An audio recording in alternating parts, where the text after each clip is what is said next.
Hi guys, I am Sushmita and your crypto guide, and today I'll be talking about block and blockchain.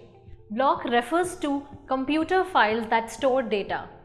These blocks are arranged in a linear sequence that forms an endless chain of blocks, hence the term blockchain. So all information about blockchain transaction is gathered and recorded inside these blocks, and every newly generated block is connected to the previous one through the use of cryptographic techniques of hashing. The chain of linked blocks stores of all the transaction data generated since the launch of a particular blockchain, so the records go all the way back to the first block, which is referred to as block 0 or genesis block.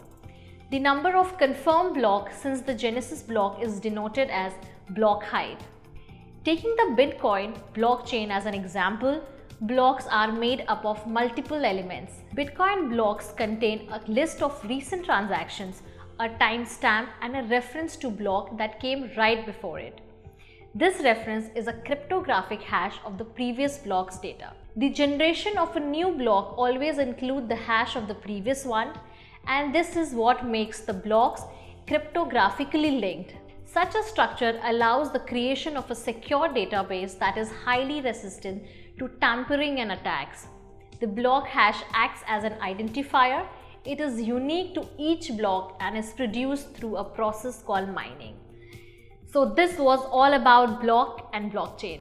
To know more about such technical terms, do write in our comment section below, and do not forget to subscribe to our channel.